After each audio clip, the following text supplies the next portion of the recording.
So how does hernia occurs, तो थोड़ा सा बताइए कि हमारे पेट में एक कोई स्वेलिंग आ गई है ना, या कहीं पेन दिखा और हमें गठान दिखी, वो हर्निया है। सर। अगर हर्निया अनट्रीटेड रहे तो क्या वो डेंजरस हो सकता है? हाँ, और sir what is minimal invasive surgery, मतलब वो क्या होता है? हाँ, और हमने छोटे छोटे पंचर्स है, 3 मिलीमीटर पंचर्स, 5 मिलीमीटर पंचर्स, जिनमें कोई हमारे को बाद में टाँका नहीं लगता, उसको यानी दूरबीन की पद्धति द्वारा या रोबोटिक पद्धति द्वारा तो हम मिनिमल एक्सेस या मिनिमली इन्वेजिव सर्जरी कहते हैं। तो इसमें ट्रीटमेंट ऑप्शंस क्या क्या होते हैं? हो रही है, कहीं पेन है या अनयूजुअल स्वेलिंग है तो हमें इमीडिएटली कंसल्ट करना चाहिए।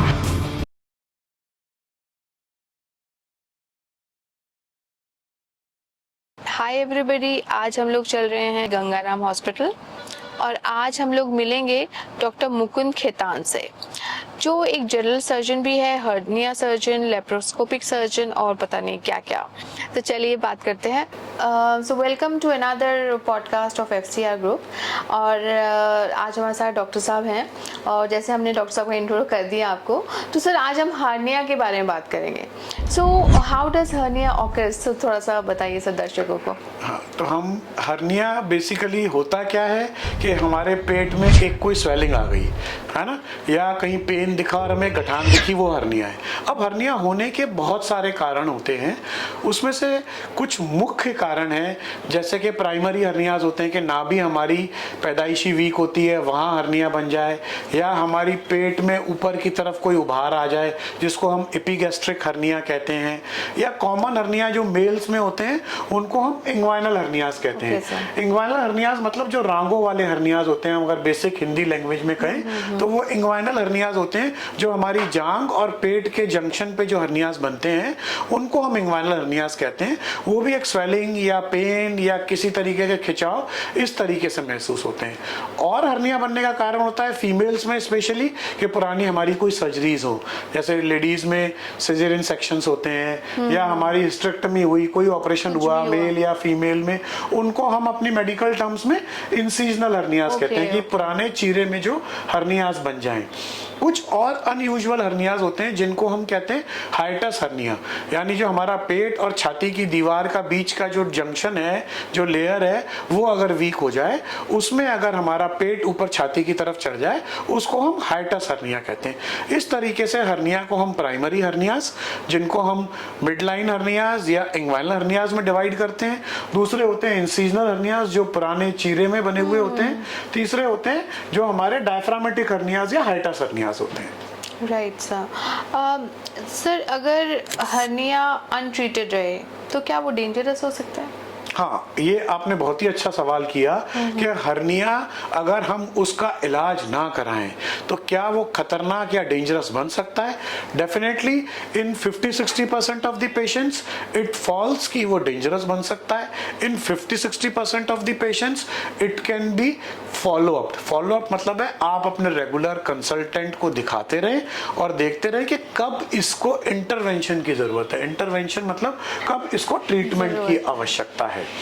जैसे कुछ हर्नियाज जो प्राइमरी हर्नियाज होते हैं, कई बार हमारे पास अभी सुबह ही मैंने एक पेशेंट देखा है जिनका की हर्निया मान के चले एक फुटबॉल जितना बड़ा अम्बलाइकल हर्निया है। अच्छा। जो कि एक प्राइमरी हर्निया है जिसमें कोई पुरानी सर्जरी नहीं हो रखी, कुछ नहीं हो रखी, और 20 साल से उनको पहले एक छोटा सा लेमन साइज से भी छोटा हर्निया था, फिर वो एप्पल साइज हुआ, फिर वो एप्पल से भी बड़ा हुआ, now it is a football size hernia.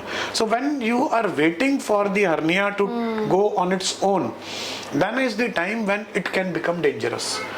Dangerous hernia usually जो इंसिजनल हर्नियाज होते हैं, वो होते हैं, वो ज्यादा कॉमनली डेंजरस होते हैं क्योंकि पुराने चीरे में बनते हैं, जहां पर कि हमारे पुराने चीरे में जगह जगह वीकनेस की वजह से छोटे छोटे हर्नियाज बन जाते हैं, जिनमें इंटेस्टाइन्स या अंदर से चर्बी फंसने के चांसेस बढ़ जाते हैं और वो कॉमनली डेंजरस होते हैं। इन सब हर्नियाज को अगर हम कंसल्ट ना करें तो ये लाइफ थ्रेटनिंग भी बन सकते हैं। राइट। और sir what is minimal invasive surgery, मतलब वो क्या होता है? हाँ, जैसे हमारा डिपार्टमेंट गंगाराम हॉस्पिटल में we are the institute of minimal access metabolic and bariatric surgery. तो मिनिमली इन्वेजिव का मतलब होता है कि जैसे हम कहते हैं आजकल हर चीज मिनिएचर हो गई है, छोटी हो गई है ना। पहले फोन होते थे बड़े, फिर हैंड फोन बड़े आए, अब छोटे छोटे हैंड फोन्स आ गए, पॉकेट फोन्स आ गए।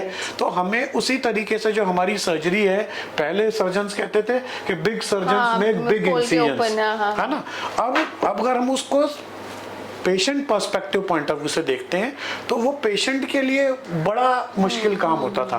तो धीरे धीरे करके साइंस इवॉल्व हुई और हमने छोटे छोटे पंचर्स है, 3 मिलीमीटर पंचर्स, 5 मिलीमीटर पंचर्स, जिनमें कोई हमारे को बाद में टांका नहीं लगता, उसको हम मिनिमल एक्सेस या मिनिमली इन्वेजिव सर्जरी कहते हैं। उनमें हम छोटे छोटे पंचर्स करके पेट के अंदर की कोई भी सर्जरी, चाहे वो हर्निया हो, गॉल ब्लैडर हो, बैरिएट्रिक हो, कोलोरेक्टल सर्जरी हो, हाइटल सर्जरीज हो, किसी भी की तरीके की सर्जरी जो पेट के अंदर होती है, वो हम लेप्रोस्कोपिक तरीके से यानी दूरबीन की पद्धति द्वारा या रोबोटिक पद्धति द्वारा, जो और आज की लेटेस्ट टेक्नोलॉजी है रोबोटिक पद्धति, उससे भी कर सकते हैं। तो ये जो लेप्रोस्कोपिक और रोबोटिक पद्धति है, इसको हम शॉर्ट में या कॉमन टर्म्स में मिनिमल एक्सेस या मिनिमल इन्वेजिव सर्जरी कहते हैं। Okay sir, coming back to hernia, so इसमें ट्रीटमेंट ऑप्शंस क्या क्या होते हैं? तो उसमें ट्रीटमेंट ऑप्शंस में हम पहले तो ये देखें कि जब भी हमें जो सिम्टम्स, जैसे मैंने बताया कि स्वेलिंग हो रही है, कहीं पेन है या अनयूजुअल स्वेलिंग है, तो हमें इमीडिएटली कंसल्ट करना चाहिए। हमें वेट नहीं करना कि वो जब तक डेंजरस बन जाए।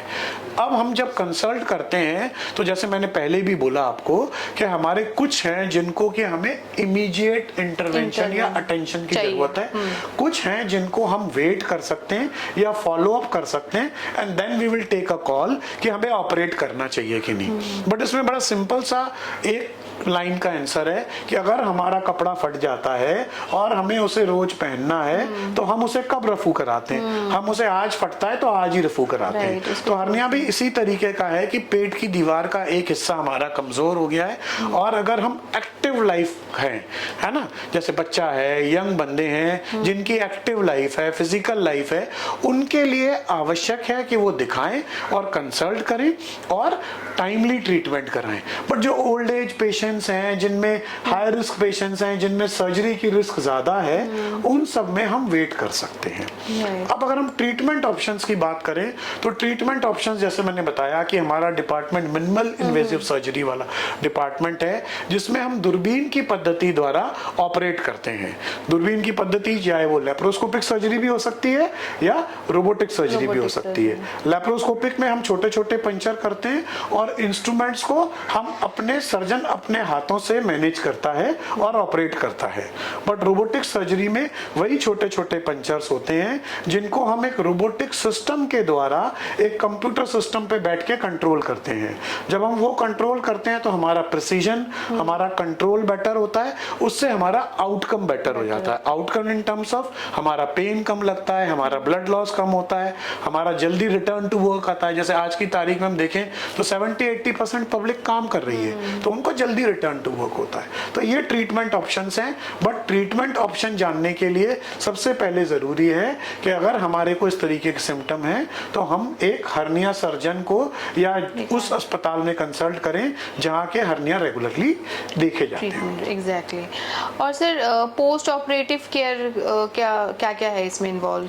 हाँ, तो ये आपने अच्छा सवाल किया कि बहुत सारे मरीज हमारे यहाँ ओपीडी में आते हैं और उनका यही सवाल होता है कि डॉक्टर साहब आप कह रहे हो कि इसको ऑपरेट करना चाहिए, हम ऑपरेट तो करा लेंगे, अब मेरे को 2 दिन बाद बाहर जाना है या मेरा तो ऑफिस वर्क है और मैं 2 दिन से ज़्यादा छुट्टी नहीं ले सकता या मेरा तो बहुत फील्ड जॉब है। तो हम उन सबको कहते हैं कि जो ये मिनिमल एक्सेस सर्जरी है, इसमें हम ऑलमोस्ट 90-95% ऑफ द पेशेंट्स जो हर्निया के साथ हमारे आते हैं, चाहे वो सिंपल हर्नियाज हो चाहे वो कॉम्प्लेक्स हर्नियाज हो। कॉम्प्लेक्स का मतलब है कि बार बार हर्नियाज बन रहे हैं, पुराना हर्निया रिपेयर के बाद बन रहे हैं, या हर्निया जैसे मैंने कहा कि अभी एक पेशेंट आया जिनका फुटबॉल जितना बड़ा हर्निया हो गया, वो सब कॉम्प्लेक्स कैटेगरी में आते हैं। या कई बार हर्निया की वजह से पेट पे हमारा एक साइनस बन जाता है, एक छाला बन जाता है जिससे पस हमारा निकलता रहता है। तो वो सारे कॉम्प्लेक्स हर्नियाज को भी हम 90% टाइम लेप्रोस्कोपिकली कर पाते हैं, या कुछ पेशेंट्स में जिनमें हमें लगता है कि रोबोटिक सिस्टम को यूज करना चाहिए, रोबोटिक कर पाते हैं,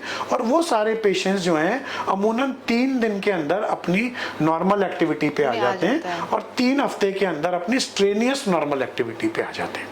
तो इसमें हमारे को डरने की आवश्यकता नहीं है कि ऑपरेशन के बाद हमें 3 हफ्ते रेस्ट करना पड़ेगा, या हम ये जरूर कहते हैं कि 3 हफ्ते तक स्ट्रेनियस एक्टिविटी नहीं करनी।